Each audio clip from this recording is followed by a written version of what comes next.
In South Africa, thousands of women and children face violence every single day.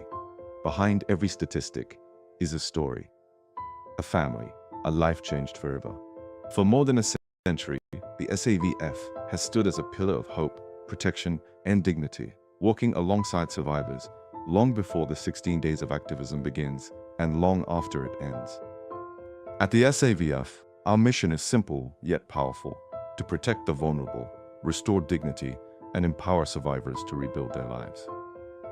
Every year, thousands of South African women and children turn to the SAVF for safety, counseling, social support, and intervention.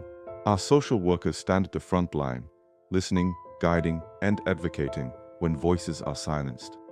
Because GBV is not just a crime, it is a human rights violation, one that destroys families, futures, and communities. Through early intervention programs, trauma counseling, outreach services, safety planning, and partnerships with communities, SAVF offers survivors not only help, but hope. The 16 Days of Activism is more than a campaign. It is a call to action. A reminder that ending violence starts with all of us, in our homes, our schools, our workplaces, and our communities. You are not alone. At SAVF, someone is always ready to listen, support, and help you reclaim your strength. Stand with us, speak out, support survivors, choose courage, choose compassion, choose change. During these 16 days and every day, the SAVF stands firm against violence and for the future of every woman and child in South Africa.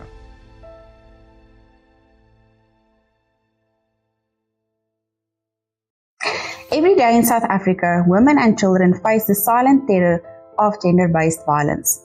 But across our communities, there are places of safety, places where healing begins, where hope is restored, and where survivors find the strength to rebuild. For more than a century, SAVF has stood beside families, offering protection, empowerment, and pathways to renewed life. During the 16 days of activism, we amplify our commitment to ending gender-based violence.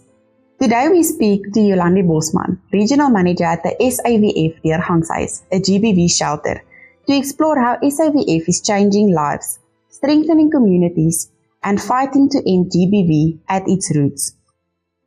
GBV is not just an individual crisis, it is a community crisis. At SAVF, we work with survivors from the moment that they arrive, offering safety, counseling, skills development, and long-term support. Our mission is not only to protect, but to empower. Through shelter programs, legal support, trauma counseling, community outreaches, and empowerment initiatives, SAVF is helping survivors reclaim their futures and their dignity. Join us over these 16 days as we shine a light on the work being done, the voices that must be heard, and the collective action needed to end gender-based violence. Because safety is a right, and together we can break the silence. Good morning, everybody. Yes, I am Yolande Bosman, and I am a Chief Social Worker at the SAVF. And in my role, I oversee social work operations, as well as the management and the support of SAVF facilities in the Western Corridor. From your perspective as Regional Manager, what systemic challenges does SAVF help address in communities most affected by GBV? Yes, we see a lot of deep-rooted issues, especially poverty, unemployment, unstable family structures, and then very limited access to services, especially in the areas where we are operational.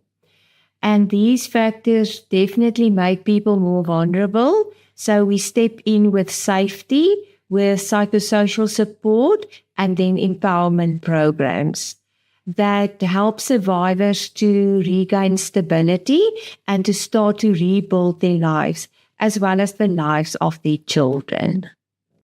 How does SAVF collaborate with government departments like SAPS, the health services, or other NGOs in strengthening GBV response and prevention? Collaboration is really a key. We work very closely with Department of Social Development, with SAPs, with clinics, with hospitals, with the courts, with the municipalities, and then also obviously other NGOs. This teamwork means that the survivors get a full range of support, from the moment that they reach out for help right through the recovery process until we manage to get them reintegrated into the communities. What advocacy or awareness-raising campaigns or initiatives does the SAVF run during the 16 days of activism against gender-based violence, and how do they impact the communities? We definitely make use of this period of time as constructively as we can, and it is specifically to push awareness. So we do a lot of community talks, we do school visits, we do workshops that focus on recognizing abuse, and then we also focus on understanding the rights of survivors. And then very important, we also focus on where and how to get help, so that people's knowledge on that also improves. In your experience, what does true prevention of GBV look like, and what role do community-based organizations like SAVF play in making prevention sustainable? Prevention is really about shifting mindsets. It's about strengthening families, empowering women, and challenging harmful norms. Organizations like the SAVF are rooted in local communities, so we are definitely able to do that daily, practical prevention work, and we can definitely make a long-term difference. Can you walk us through the core services and programs offered by the SAVF shelter? What support does a survivor receive from the moment that they arrive at the shelter? When survivors enter our facility, we have a very structured program that we follow.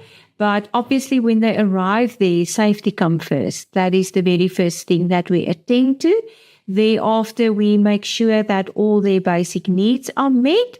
And then we start with a debriefing and a counseling process. So we offer the trauma support while they are there, and then we also look at legal processes that they are involved with, and we support them with those processes. What empowerment or skills development programs does the shelter provide to help survivors rebuild independence and confidence? Yes, we offer training in sewing, in baking, gardening, hair braiding, and then also a few other practical skills, such as obtaining a driver's license, and then also we do a bit of computer skills. So these programs really assist women to become confident and also to become financially more independent when they leave the shelter. How does the shelter support survivors with legal, emotional, and psychosocial needs, such as protection orders, counseling, and trauma support? We provide ongoing counseling.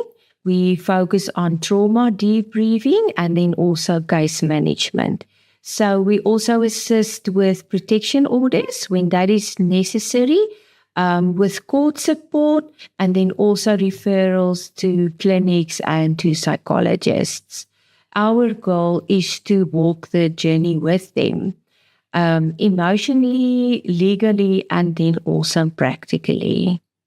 Can you share some success stories or positive outcomes from the shelter's programs without compromising the confidentiality of the survivors? Yes, success stories.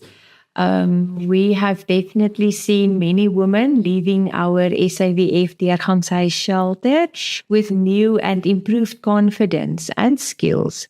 So some goes into employment, but others need a bit of more time to embrace the new way of thinking and the new way of doing. And also adjusting to their new circumstances. So we have seen survivors rebuilding healthy relationships with children and reconnecting with family. And watching survivors rediscover their independence is definitely one of the most rewarding parts of the work that we do. Looking ahead, what improvements or expansions would you like to see in GBV shelters, both within SAVF and nationally, to strengthen the fight against GBV? Improvements, yes. There's always room for improvements, but definitely a bit of more funding. Funding will always be helpful. And then in our case, definitely a better building. That would also be a huge improvement. And then also more community support with regards to offering employment to these survivors and also housing when they leave our shelter. So strengthening these areas would make a huge difference in helping and supporting survivors to rebuild and to secure a sustainable future for them. So on behalf of SAVF National Office as well as SAVF Deurgangshuis, I thank you. I thank you for this opportunity.